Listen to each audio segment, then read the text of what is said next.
Yes, everyone knows they're being recorded. Wait, were we being recorded? Yeah. No, Illinois, you were supposed to inform me of that beforehand. Wait, two. You wouldn't get much other than a bunch of Funko Pops you don't want.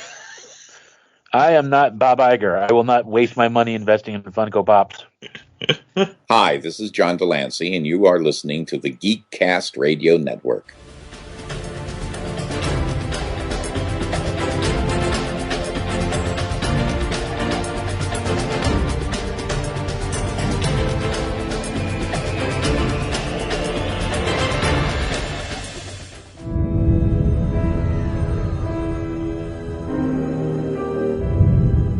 The world is coming undone.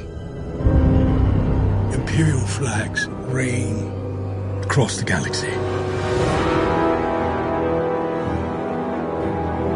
Can you be trusted without your shackles? Let's just get this over with, shall we? We've a mission for you.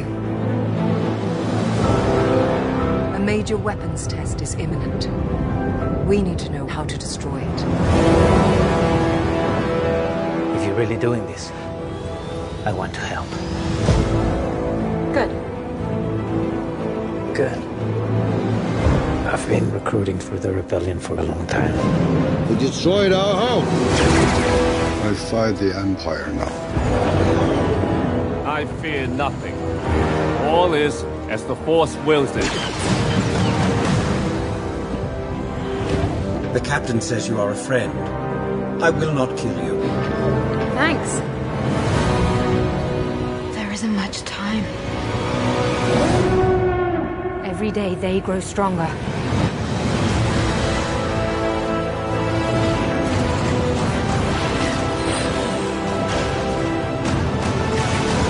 There is a 97.6% chance of failure.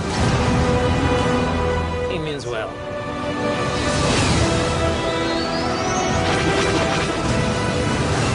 This is our chance to make a real difference.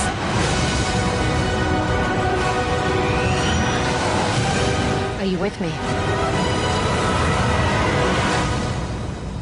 All the way.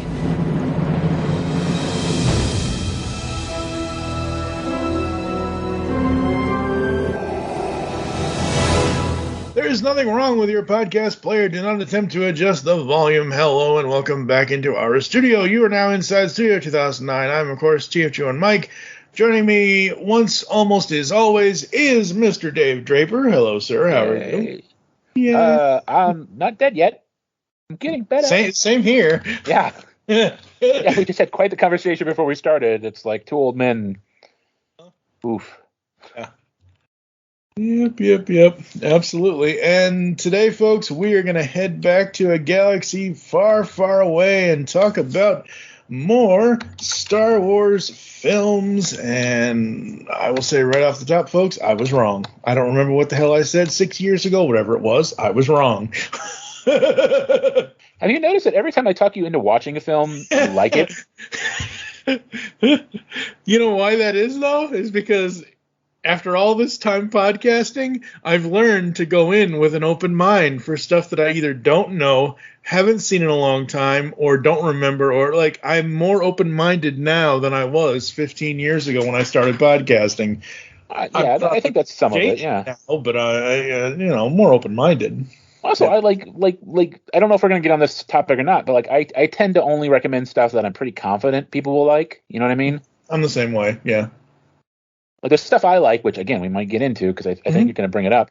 Like there's a movie that I really like, but I don't know that it's for everybody. So it's okay. Well, what movie? Lost World. Oh, I love The Lost World, but I understand it has a lot of flaws. Okay. Yeah, we may get to that at some point this year. We got a lot of Star Wars stuff to do still, though, unfortunately. Or fortunately. I mean, we've got the original trilogy, we've got The Mandalorian, and then doesn't it, like after the second Mandalorian, didn't they just get smart and not do any more? Unfortunately not, because as I told you when you said that to me, I was like, unfortunately not, because we've already covered some of it, so. Yeah, but I'm waving my hand like crazy, like Qui-Gon, like, there are only 3 more Star Wars films and 2 seasons of Mandalorian. Right, that's right, yeah. And then you stop. Like, I had a friend who started watching The Mandalorian. I'm like, stop after the second season. Don't watch Book of Boba Fett. And she was like, no, I think we're going to keep up with it. And then she's like, why do we watch Book of Boba Fett? I'm like, I told you not to. Isn't that because I won't? I straight refuse, and I'm sorry to Dave and to anyone who is a fan of the character. I hate Boba Fett. Boba Fett is the single most useless character in the entire Star Wars universe, in my personal opinion. I've never liked him. Never cared. I'm sure there are more useless characters, but like I was never part of the cult. Okay, well that's good. Please, you know what I mean? Like don't drink the Kool-Aid. You know, the armor looked cool, but he really didn't do much, and I was never that impressed with him. And I think people who know me from Toy World Order and beyond know that I love Bosk, but that's basically because he looks like a dinosaur. Yep. Like and literally that's all there is to that character is he looks cool. Yeah. But Boba Fett was okay. I didn't hate him. I never got why people were obsessed with him. Yeah, and that's my problem too. Like initially I didn't hate him, but the problem I have is he doesn't do anything. Like it's kind of like he gets clowned in Return of the Jedi. Yeah, exactly. A blind dude with a stick takes him out. And I know, yeah, exactly. I know that you're going to chastise me for what I'm about to say, but Boba Fett is to Star Wars what Indiana Jones is to Raiders of the Lost Ark. If you take him out, the movie still happens. The same. Well, yeah. Way. I mean, no. That's. I mean, one of my all-time favorite movies is Big Trouble in Little China, where the whole point of the film is that Kurt Russell is useless. Until the very end, which is what makes that movie perfect. Yes. Is that he is a blustering, loudmouth clown who is useless in every way except at the very end he does the thing that he established he's good at, saves the day. Mm-hmm. But you've never seen Tell me you have seen Big Trouble in Little China. If I have, it's been a long time. I don't remember. I'm sorry. I will. It's just adding to the list, folks. It's an acquired. Not everybody's gonna get. You got to understand. It's a commentary about Western action adventure movies, directed by John Carpenter. Written by the guy who wrote Buckaroo Banzai. Okay. So I love it. It's got what's her name? She's from Sex and the City. Kim Cattrall. A young Kim Cattrall. Yeah, it's great. It's got James Hong as the villain. I love it. It's again, I've got the poster. It's one of my favorite movies. Kurt Russell is brilliant in it. Very cool. Yes, we will. There are plenty of future episodes of this show that we could do that we could dedicate at least one to that. Oh my god! And again, like I said, son, I'm gonna have to school you. When were you born? 80. The year of your movie that you like. The year of the depressing movie. What depressing movie? Empire. It is such a down Empire. It has such a down ending. All Jedi had was a bunch of Muppets. Sorry, I'm quoting Clerks again. Clerks you've seen. Yeah. Clerks you've seen, but you haven't seen the classics. These children today. Ladies and gentlemen, old man with stick. You can't see him, but he's shaking his stick. I am shaking my fist at clouds like you would not believe. That's right. Out of the corner of my back door, I can see a little tiny triangle-shaped bit of sky. Yep. And I'm shaking my fist at every cloud that passes. Yep. Absolutely. So, getting into Rogue One, Just the Facts, directed by Gareth Edwards, screenplay by Chris White. The story was done by John Knoll and Gary Whitta, and the screenplay was done by Chris Weitz and Tony Gilroy. Tony Gilroy, man, I'm loving that guy. He's awesome. Yeah, well, he was also the main force behind the Andor spinoff series. Yep. Which, again, is another reason why I really appreciated this more than I did the first time. Because, as I said in our Andor Season 1 episode, I need to start at the story's beginning. And if this isn't the story's beginning of a certain character that doesn't end up continuing on because the planet blew up, but, stupid planet killers. Obviously based on characters by Lucas, produced by some woman she's a Kathleen Kennedy. Look, she had I guess she's controversial in some circles, but I mean, she had a career before this, and honestly, I feel that her tenure at Lucasfilm was not because she produced Rogue One, she produced Andor. I mean, we got Mandalorian season 1 and 2. Like, she gets as much credit for those as she does the stuff that doesn't work, in my opinion. Okay. So, and Gareth Edwards, the director, man, he's just like starting out, even though he's been around since about 2010 or so, or 2008 or 2007 in other credits. But for directing Monsters, Godzilla, Rogue One, and a film that we'll be talking about at some point later this year, most likely, the new one that you like, The Creator. Like, that's it. He's got 4 films as a director. I mean, I haven't seen The Creator. I just thought it looked very impressive, and it was done relatively cheaply. Yeah, and I don't go into the good. I'll start and stop at Jurassic Park. Thank you. I don't need Godzilla in my life. Oh my God. Sorry.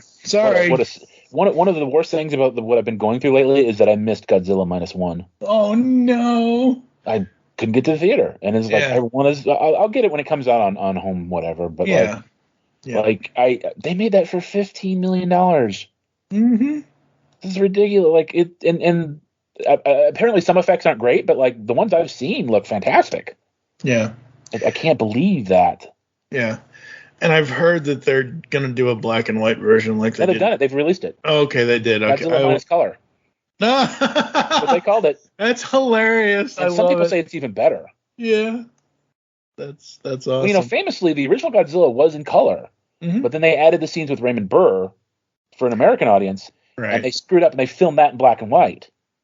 So when they released the cut film to the Americans, they had to redo it all in black and white. Yep. So Rogue One, it takes place before, it leads up to what we will get to next time around, but it basically takes place during the rise of the Empire. No, it takes place literally minutes. I mean, almost like I believe it's been a long time since I've actually watched Star Wars, but don't the opening title crawl say that the rebellion has won a battle and gotten the Death Star plans? It's all about that battle. Yes. And getting the Death Star plans. Yep. That's what it's not the lead up. Andor's the lead up. Like this is like the last shot of this film almost directly leads into the first shot of the next film. Yeah, which is good. Which is absolutely good. So, research scientist Galen Erso and his family hide on some planet I can't. Oh yeah, there is. I always forget there's that little flashback. Not flashback, but like it does start a little earlier than the main part of the movie. Yeah, I forget about that. Yeah, I do. I just I know. So we then fast forward to 15 years later with Bodhi, who's defecting from the Empire because that's just the smart thing to do. We meet up with Cassian. We see, and again, I don't know what I was thinking 6 years ago when I first watched this because I didn't catch anything back then. I caught it. I'm like, ooh, Yavin, ooh, this, ooh, that. Like all of the notes I wrote were just like, oh God, how completely wrong was I? I didn't realize a certain character, which we all know and love, sort of, maybe, I don't know, ends up showing up like 3 different times. I was like, oh, I thought he only showed up at the end because that's all I remember is the end of the movie. At least until I watched it this time. And again, I'm glad we did Andor before we did this because it adds more to Cassian for me. So there's that. And did you catch like a little in the battle on Scarif at the end? The guy that Andor keeps talking to, like his lieutenant that he keeps giving orders to, Melchik, that's the guy that escaped the prison with him in Andor. Okay, well I didn't know. Oh yeah. No, that's so cool. That's awesome. Again, I mean, remember, like the first time I saw it, Andor didn't exist, so I didn't even realize those had a connection. Yeah, exactly. That's one of the reasons why I usually like waiting for a lot of things, because especially when the full story isn't out yet. But anyway. Well, I mean that story, like you got to remember with Star Wars, especially, a lot of stuff didn't exist at the time they made the things. Right. When they made Rogue One, they didn't know there was going to be an Andor, because there are a couple of things in Rogue One that don't mesh up with Andor. Right. Like when they're being held by Saw Gerrera, and the guys are like, "Oh, we've been in worse places," and Andor's like, "Oh, I haven't." I'm like, "Sir, do you forget your time in an Imperial prison making bits for the Death Star?" I mean, that was pretty freaking hopeless. Yeah, that was, and you're right. But when I heard that line, I was like, oh, that just means he got out of it, whatever it was. It could be, yeah. That's how I read into it. I'm probably completely wrong because I'm usually completely wrong on a lot of the stuff. So, but yeah, I mean, I really dug this. I thought it was fun. I'm glad. Yeah, it is. I really love this film. It may actually be my second favorite Star Wars film after Empire. Okay. Because it has everything. It's got the space battle. It's got a ground battle. I love the character of Chirrut, Donnie Yen. Okay, yeah. He basically plays the same character in John Wick 4. I think he's even blind in John Wick 4, if I recall. But I love... When we first saw it in the theaters, my friend John and I, we had, Jason, John, my friend Jason, Duvall, yep, and another friend John were all watching it. And at one point, they mentioned that Chirrut and Blaze are the Wills. And John and I went, because that's such a deep piece of Star Wars lore, the Wills. Mm-hmm. If you read the novelization for Star Wars, there's a quote at the very beginning, which is taken from the Journal of the Wills. And forever, people were like, what are the Wills? What does that mean? And I guess now it means that they were non-Jedi guardians of the Jedi Temple. I absolutely love that these guys had the Force, but didn't have it. They weren't Jedi. But they still could use the Force. They understood because it's something that I don't like about Star Wars. And I actually kind of think it might tie into why the Jedi had to be wiped out, because the prophecy says that the Jedi and the Sith have to be both wiped out. Mm-hmm. But the idea that the Luke says in Last Jedi, the Force is not a power you have. And I think the Jedi see it as the Force is their thing to play with. But it's created by all living things. It connects all of us. And I always wish they would do more with that concept, that the Force isn't something that the Jedi and Sith have, that we all have it. It belongs to all of us. And I love that Chirrut believes in the Force so much. I mean, in a way, the movie kind of retroactively explains why Stormtroopers seem so bad, because the Force is with our heroes. He walks out in that crossfire and doesn't get hit. I mean, they got to throw a grenade at him to take him out. Which I was like, XCOM. Yeah. But I love that. I love that character. He's one of my favorite characters in Star Wars. Yeah, I really enjoy that film. I love the whole space battle over Scarif. I love the ground. There's a moment when the AT-AT walks out of the tree line and Blaze launches a rocket at it, and it hits the AT-AT, and the head kind of swings and then swings back, and you're like, oh no. When I was a kid, I had an AT-AT. Mm-hmm. And around that time, I had a lot of the early first and second wave of G.I. Joes. And those guys had bazookas and mortars. And that was a scene that was played out in my living room floor, where they launched rockets at the AT-AT, and the AT-AT just shrugged them off. So I was in heaven watching that film. And I enjoyed it. Every time I've watched it again, I've still enjoyed it. Again, I don't know what I was thinking 6 years ago, but watching this movie, like you said, it pretty much has everything. And my thought, halfway through the movie, was holy crap, this is Star Wars Empire and Jedi rolled into one movie. How did they do that? I know how they did it, obviously, but, it was really, really cool. As a Star Wars nerd, I love seeing Mon Mothma on Yavin. Yeah. That was always a question I had, was, why isn't Mon Mothma on Yavin? Why did we wait till Jedi to find out who she even was? Yeah. And I love that it's very ground level. That it's kind of the first thing Cassian does is shoot a guy for being a liability. Yeah. I love that. I love that because you when you're a child, you get caught up in the romance and the fairy tale aspect, right? The chosen prince and the princess, and they're the special ones, and they're blah blah blah. But when you get older, you realize that life is dirty, wars are very dirty. Mm-hmm. Even the guys on the right side do things they're not always proud of, and even more or more so. But this one, the idea that the pedestal that Luke got to stand on was built on a foundation of people doing some nasty, dirty. It's a very gritty, very ground based, a very grunt. I love that it's about the grunts rather than the royalty, the midichlorian royalty.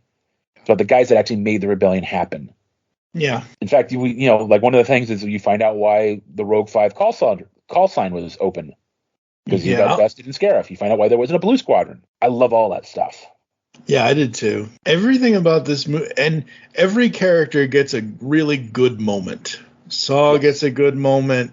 Cassian gets several. Jyn, this is her movie, essentially, really. And it's interesting because apparently if you watch the trailers, they reshot a lot of stuff. And they smoothed a lot of her rough edges over, which I'm kind of disappointed about. Because they want to make her more likable. I mean, she's okay, but like, I would have liked her a little saucier. A little kind of more, tougher. Yeah. And I can see that, and I thought that's where it was going to go a little bit too, but it didn't. I was not expecting, and it really isn't, but I'm going to say it is. I was not expecting at the end, and I know why it is, because it was the end. Like, the kind of sort of, and this is probably just me reading into it, love story sort of thing with her and Cassian. Like, I know that's not what it is. I understand that. But look, you put two fairly attractive people next to a sunset or a sunrise before the planet blows up. Well, you're gonna the sunrise. That was the apocalypse on the horizon. I know the apocalypse is on the horizon. But hello, I'm generalizing here. You know what I mean? Like, I think it wasn't a romance. It was two people facing the end and having gone through this experience and reaching out for human comfort. Yep. They comforted each other at the end. I agree with that. I said a moment ago, like, this feels like Star Wars, Empire, and Jedi rolled into one, yet the pacing of it was great.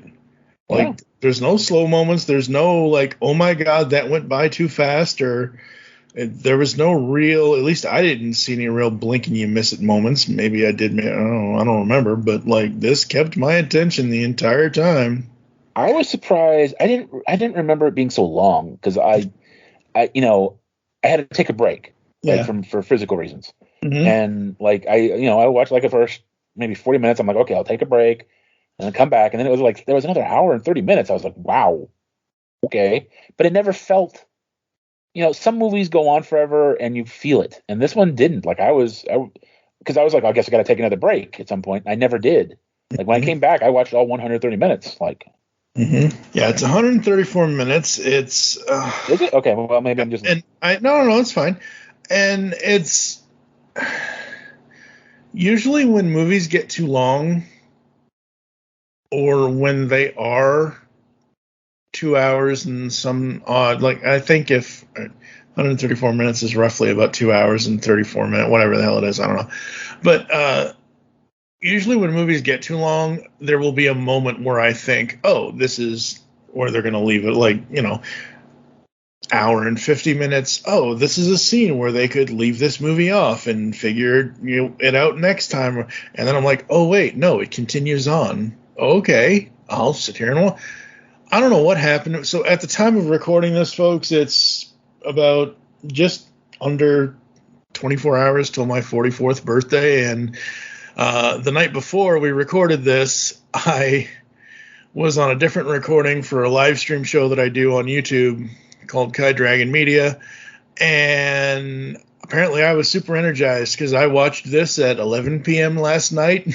Up until like 1 or 2 or 3 a.m., whatever the hell long. But you know what I mean? Like, I don't know what happened after that show last night, but I was awake until 4 a.m. this morning.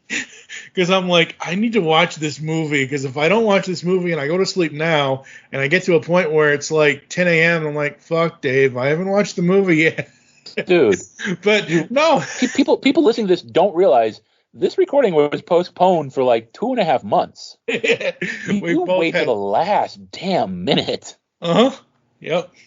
Well, it's like Marty always says, why do we always have to cut these things so damn close? And one of the reasons why I usually wait until like 4 or 5 hours before a podcast recording is so I can remember what the hell I watched. Because the way my brain runs is it will run out on me and not remember stuff. Yeah, I kind of get that. But I took a bunch of notes, and I took of this, and I took of that, and I know what I like, and I know what I don't like, and there isn't much that I don't like here. Honestly, this might end up getting a 5 out of 5 for me, because I can't think of any scenes that I don't like. I will say, and maybe this is just because it's been a while since we did the Andor episode, I didn't remember K2SO at all. Oh yeah, he's a big part. Like that's what I loved about Andor was he's such a big part of this film, and he's so funny and charming. Mm-hmm. And then you see those things in Andor, and they're terrifying. Yeah. So I like that, but yeah, I mean, everything about this movie from it's on. My Facebook profile is public. If people want to see the photos, they can see. I took like 9 screenshots from this movie, not including the title sequence, the main title card, whatever. But I'm like, ooh, I like this, I like this, I like that. Like, wow, that's cool. And 3 of those shots were Darth Vader. Yeah, that's I like the stuff with Darth Vader. I do feel like there's a big split between the hallway sequence at the end. Mm-hmm. Where some people love that stuff, and I'm kind of like, it's a little pandering fanboy service. It is, but it's only because they were trying to point people. Like, again, we live in a time now where we have had the Marvel Cinematic Universe and everything else, and we have this story order format thing. So I kind of get it. And I remember when I first saw it, that, again, that's the only scene I really remember from 6 years ago. But when I saw it this time, I was like, I know it's coming. But I was more impressed with the way the fighters were like, oh shit, what's coming? And then you see it and like, oh damn, like, mm-hmm. Yeah, no. It's funny because I have a little it's a little bit of a story, but stick with me. I used to play the online game Star Wars Galaxies. Yep. And there was a thing where they would do you could be an Imperial, you could be a Rebel, and they would sort of do Rebel versus Imperial battles. Mm-hmm. And I found out quickly why they didn't do that as often as they kind of intended to, because it was like everybody wanted to coordinate everything, and everybody wanted to be a pain. Well, we're going to attack at 6. We're going to blah blah. They were negotiating, and it's like, dude, let's just get on with this. And it was outside the city of Coronet, which is in Solo, a Star Wars story, and there was this river. And the Rebel side were getting tired because the Imperial side were dragging their feet and just screwing around. And so the Rebels started launching these raids into the Imperial camp. And there was I forget what you call him, like a mod or like someone official from the company, Sony Online, mm-hmm. who was there to basically just observe. Mm-hmm. But he was in the form of Darth Vader.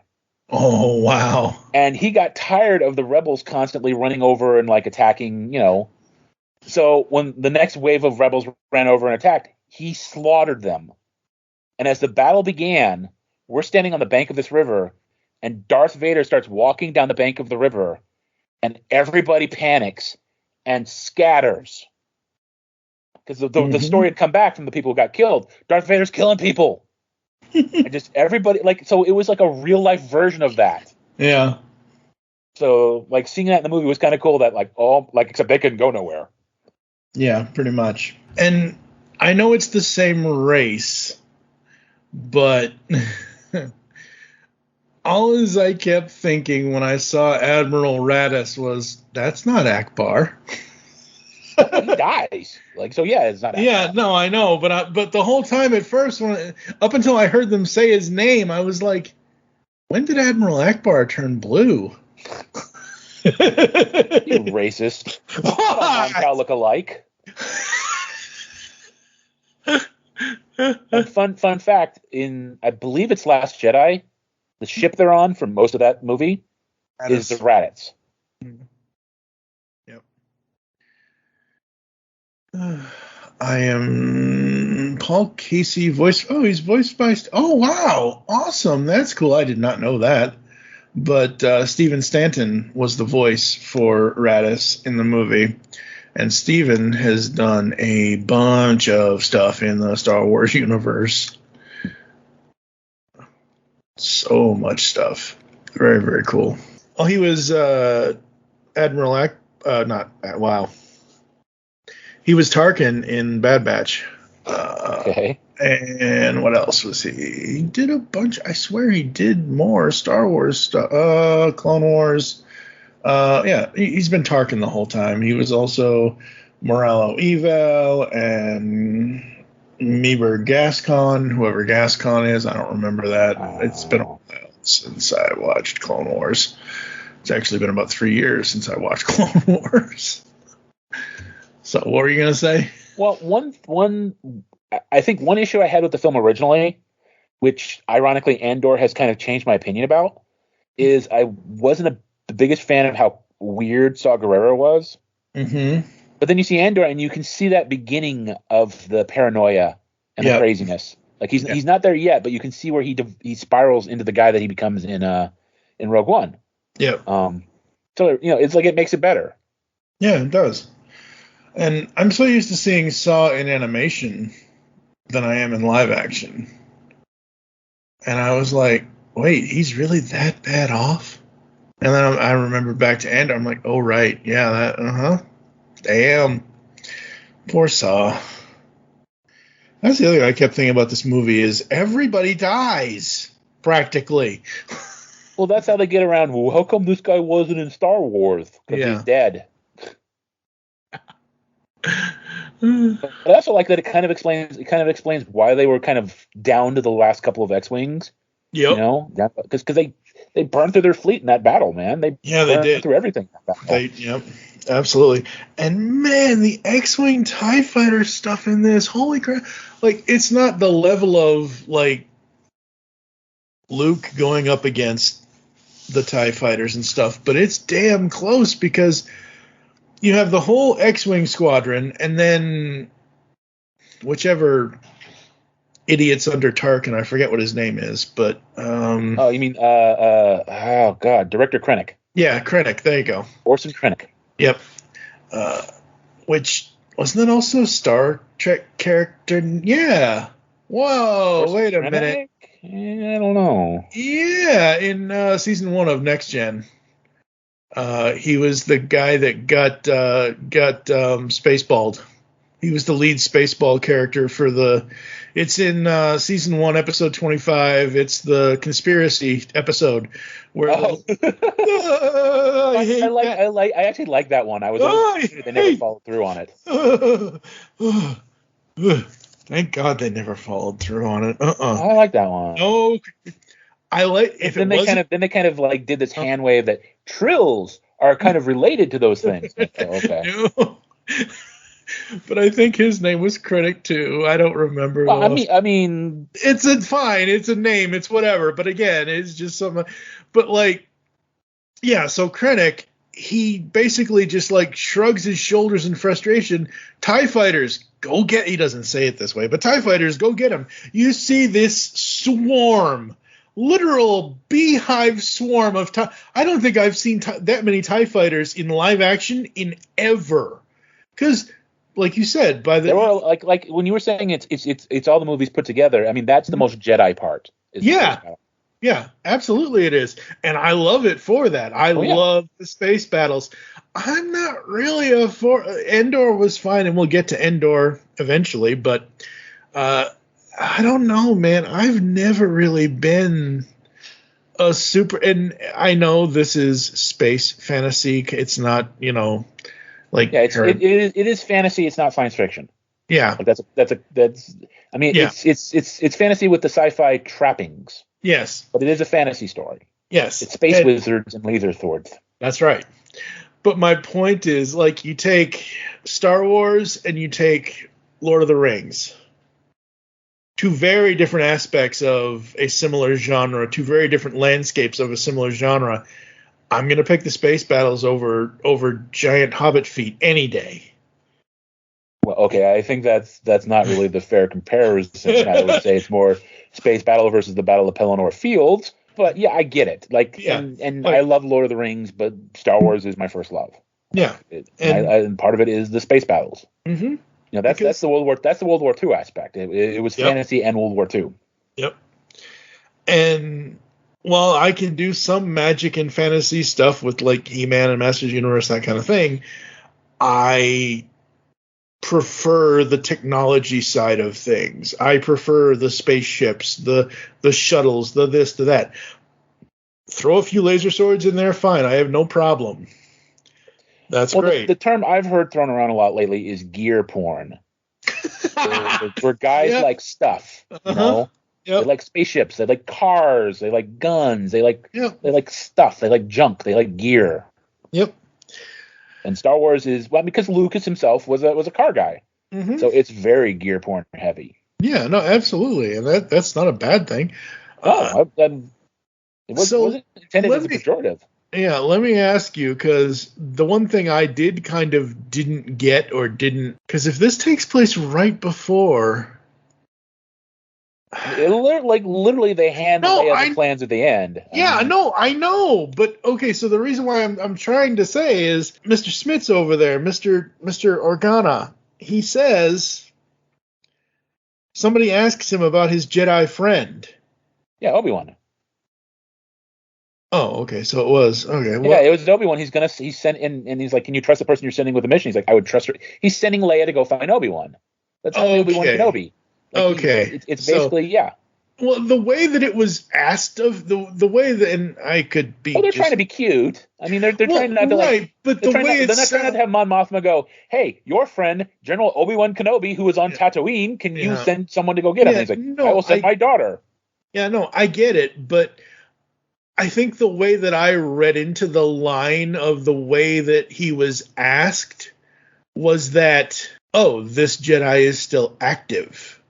When we know he's not, he's in hiding. I didn't get that from the line at all. I don't know. And again, like I said, we all read into things differently in different times, different ways. But the way that I heard, like literally, I'm thinking, and I know this is never going to happen because this is not the way it happened. I'm like, I wonder if a young female with 2 white lightsabers is going to show up. I know that isn't going to happen, obviously. Oh. But like that was and that's maybe because I've watched too much. And I know you're going to say there's no such thing, but I've watched too much Star Wars in the last 4 or 5 years because my first thought was to like, how are they going to fit her in here? And then I'm like, they're not. Right. That's always I know they're not. I understand. I know. And I'm like, right.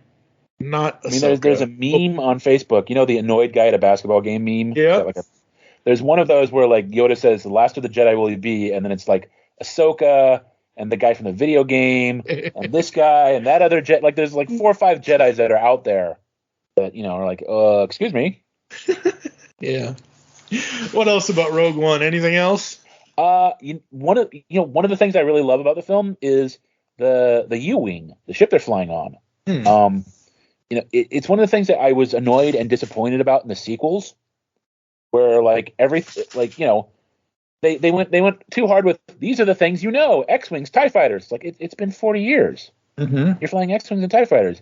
And then in Rogue One, which takes place at the exact same time as Star Wars, you've got these ships you've never seen before, which I love. And someone was like, well, how come we never saw those in the original trilogy? And I was like, well, in the original trilogy, they had the Falcon, Yeah. Like, that's basically what a U-Wing is, like a medium transport ship. Mm-hmm. So, and they might have lost all of them in the Battle of Scarif because they didn't exactly have a lot of resources. So it's like you didn't need one in the original trilogy, but you need one for this one because they don't have the Falcon. And I liked it. I like the design. There are TIE fighters that are designed for atmospheric flight with the flat wings.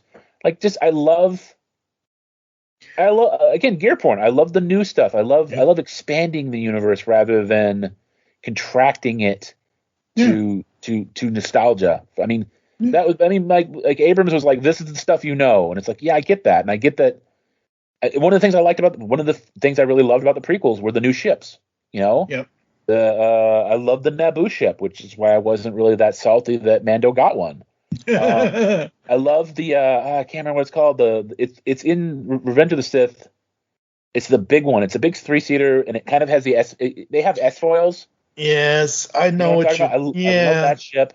Like, there was just, I like that they move stuff forward rather than, like, I'm fine with a couple of nods and stuff tying together, but I like it better when they move stuff forward rather than, look, it's X-Wings because you know what an X-Wing is. You're fans. It's like, okay, that's all they've come up with, and it's a 2-seater TIE fighter because we need it for the plot.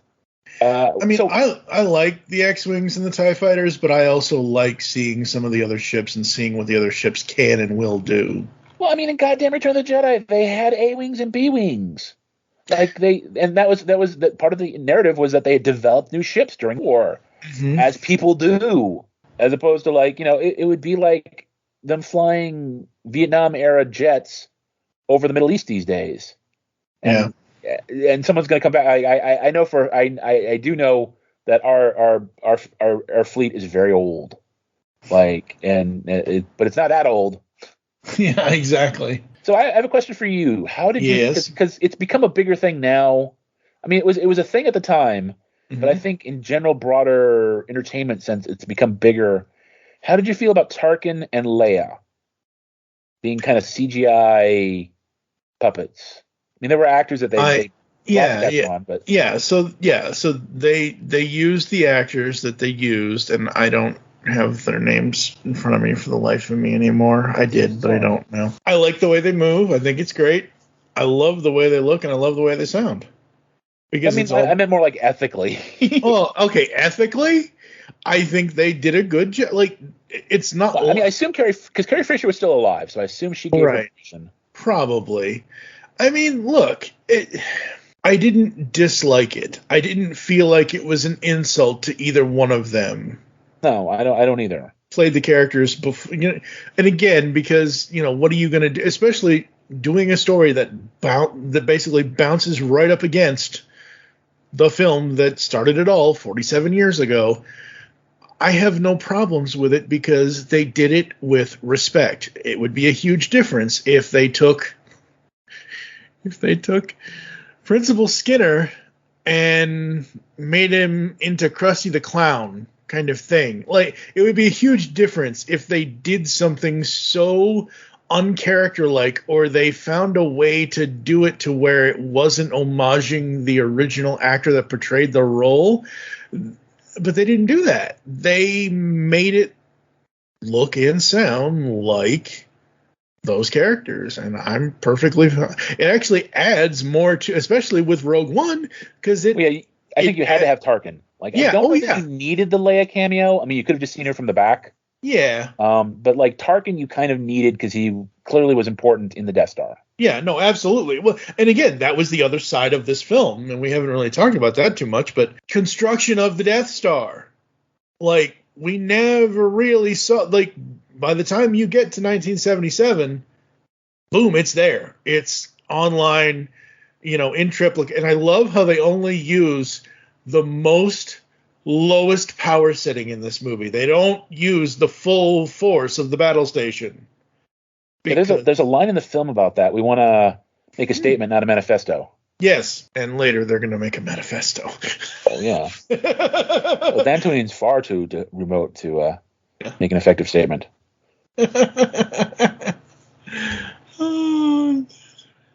Yeah, no, but I liked it. I do agree with you, though. We didn't necessarily need the Leia, but I'm glad we got it. Like, if we just had like, oh, by the way, there's this princess in this cell. But we kind of get that again in the actual original film. So, I don't know. Like I said, at the end of the day, I didn't have a problem with it. I really enjoyed it. I thought it was great, especially since neither one of them are with us anymore. And it's just one way to homage what they gave us. I was really surprised. Like, again, even though because again, I keep repeating myself, I only remember the final scene before I watched it again. And in the final scene, he doesn't say anything. He just lights up his sword and goes to town. So I was not surprised that, hey, look, it's the voice. Yeah, they got James Earl Jones. Yeah. Yep. Absolutely.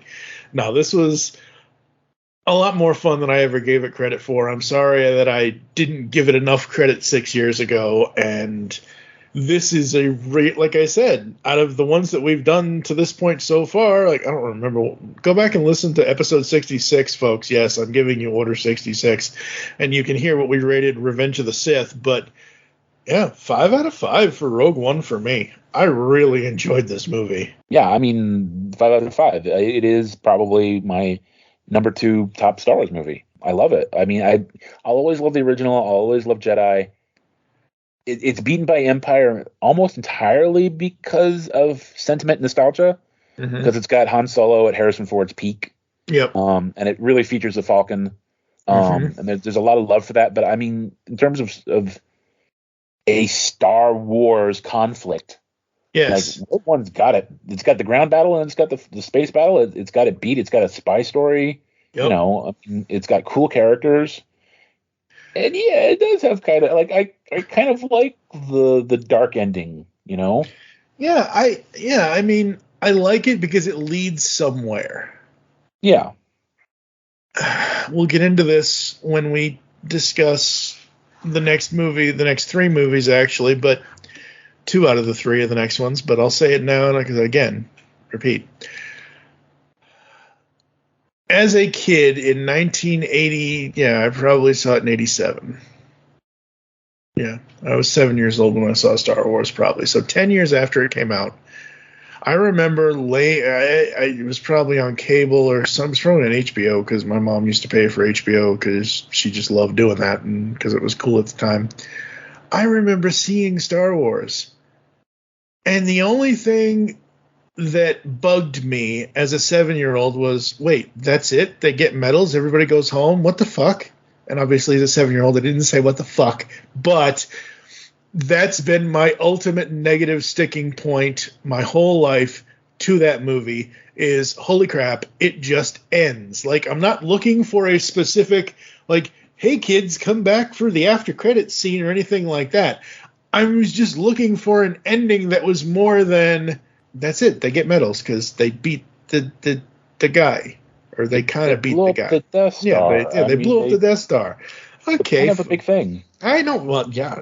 I mean, have you seen the my Massive God, how can you just try to put yourself in the mind of someone in 1977 no, who didn't know that there was 3 more films?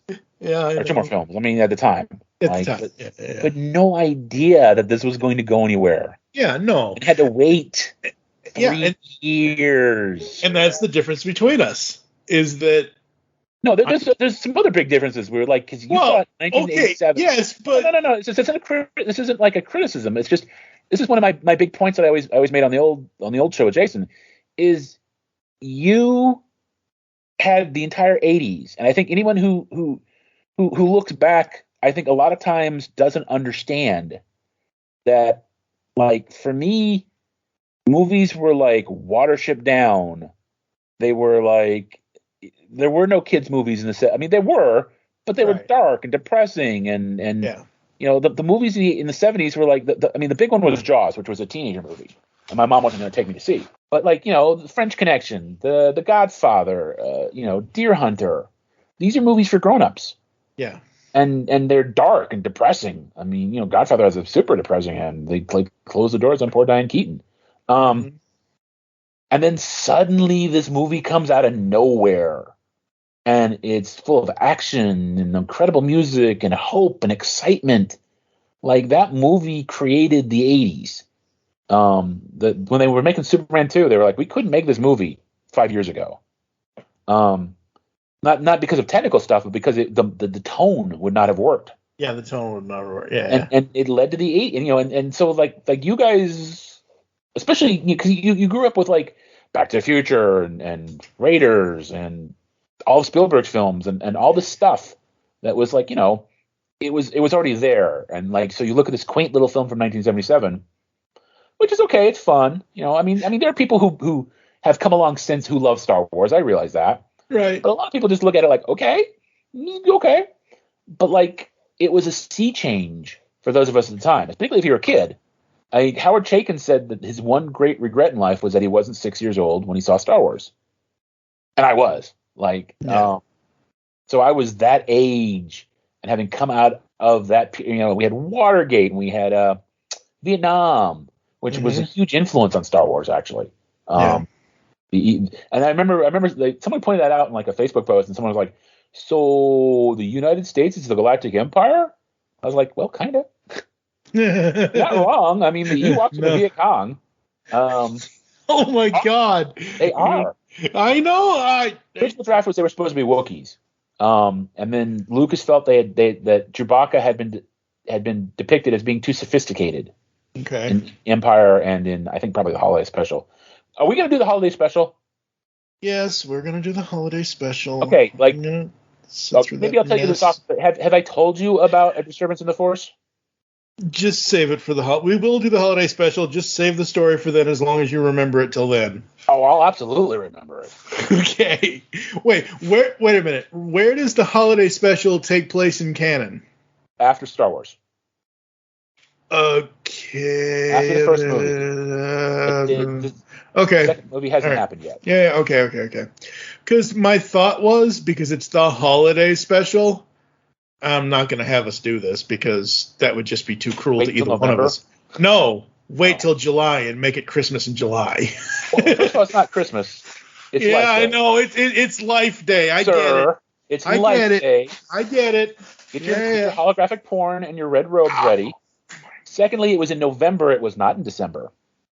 Really? Huh. Yes. Interesting.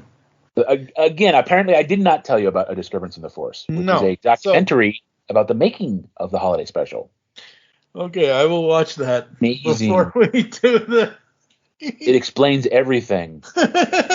Well, that's what docuseries are supposed to do. Well, I know, but like the holiday special in particular, you walk away from that with a lot of questions. Mm-hmm. Yeah. And I just keep adding stuff to this schedule, folks, which is fine. Has no look, 12 months of Star Wars can go on for many years, as long as there's still shit to talk about. All right. Anything else you want to say before I throw it to an ad break? No, I think I'm good. All right.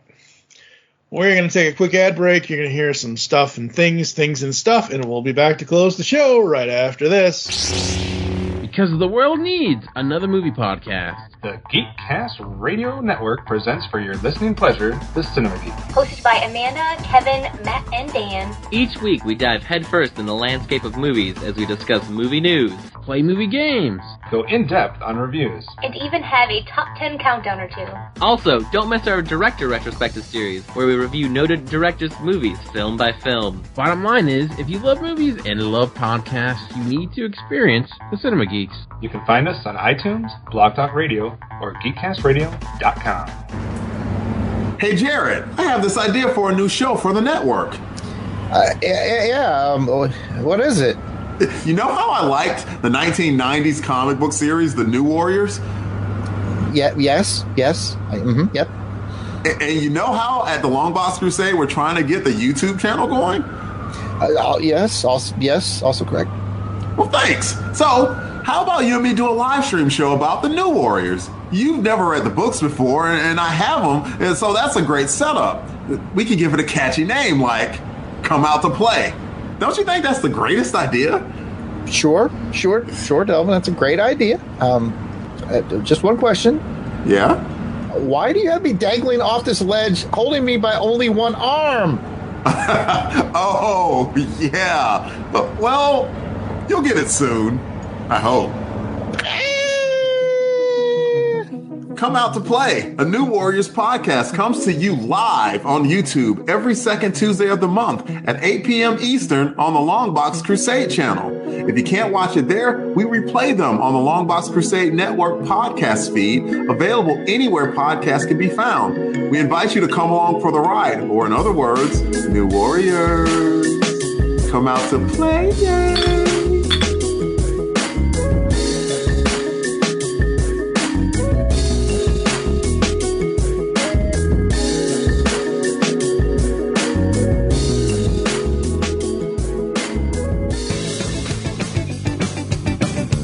I'm Dan, and I'm the host of the Rock Nerd Radio Show, which airs live on HudsonRiverRadio.com every Wednesday evening at 8:30 p.m. Eastern Standard Time. It also gets backed up as a podcast, which you can find on your preferred podcasting platform. Every week on my show, I talk about all kinds of pop culture. I talk about music, I talk about movies, TV, comics, collectibles, and so much more. I also feature a guest on my show periodically, which you might enjoy. I have a couple of special segments on my show, one called The Cover Song of the Week and My Favorite Thing in the World This Week. If you think this sounds cool, check it out sometime. I hope you do. So let's say you're looking for a podcast of your favorite 80s comic books, G.I. Joe, Transformers, Ninja Turtles, He-Man, etc. Where are you going to go to find us?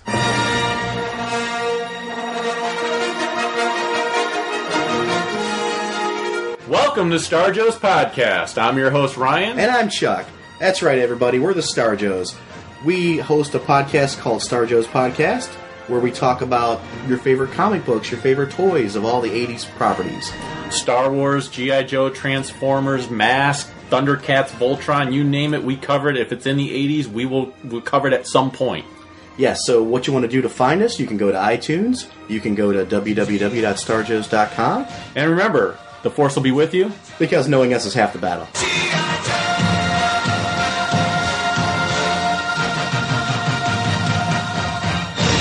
On the Simplistic Reviews podcast, we talk movies. We talk TV. We talk... Hello, Julie, what the heck are you doing? Trying to make our spots sound more exciting by adding explosions. Yeah, I'm pretty sure you could have got the point across with sound effects, not the real thing. Car. Download this show on iTunes or at simplisticreviews.blogspot.com. I'm sure your insurance company will cover that. No, they won't. No, they probably won't. All right, folks, that's going to do it for us. Fives all around for Rogue One, a Star Wars story from both myself and Mr. David Draper. You got anything you want to say before I run through the closing, sir? No, I think it is an underrated gem. I agree. Amongst the masses. Because it's not conceived as part of the, it's conceived as this extra thing, and it's also the Disney era. Yeah. And as I said earlier, when we mentioned the producer, there have been some good things that came out of it. There was a pony in that closet full of shit after all. And when I said before the ad break, folks, that 12 months of Star Wars could go on for as long as we still have Star Wars stuff, I have full plans for us to revisit almost everything, but in the form of the music, because that was one thing I did not talk about this entire time. As soon as I finished watching the movie 8 hours ago, 9 hours, however the hell many hours ago it was. Soundtrack? Oh no, I've got it on Spotify because I use one of those subscriptions. Right? Yeah, exactly. But it's easy witchcraft. You just search for it, you favorite it, and then you got it in your library. But I started listening to the score, and I'm like, Michael Giacchino, absolutely love the guy. I was going to say, it's funny. The first time I saw it, I did not like the soundtrack. Really? I really disliked it. But this time around, it didn't, because it always felt like he would get close to Star Wars themes. And then it's like listening to someone cover your favorite song, and then they do it differently, and it kind of throws you off. You know what I mean? Yeah. But this time around, it seemed like it was more of its own thing, and I liked it more. Yeah.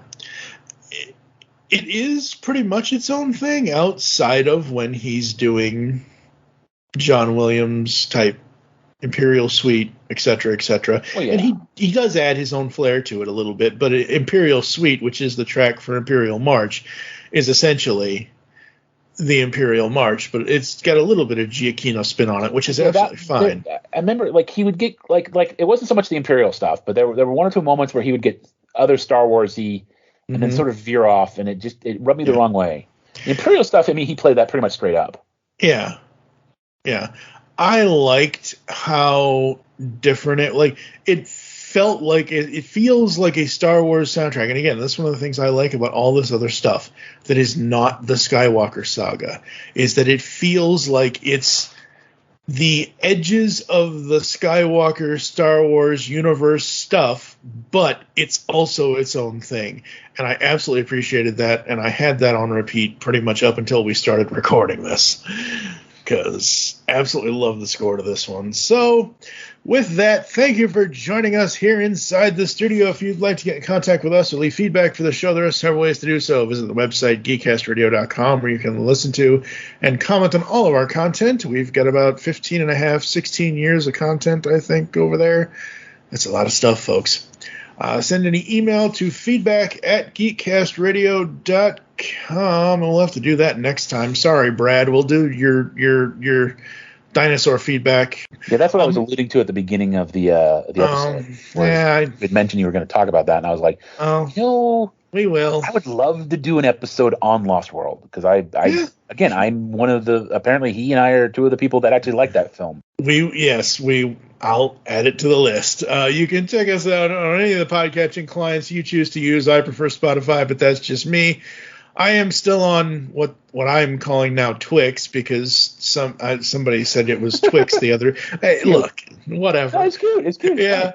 At Geekcast Radio for the network, at It's ITS Studio 2009, all one word for the show. I am at TFG1Mike. You can check out us on Facebook, facebook.com/Geekcast Radio Network and Studio 2009 Podcast, as well as joining the Toy World Orders fans group over there.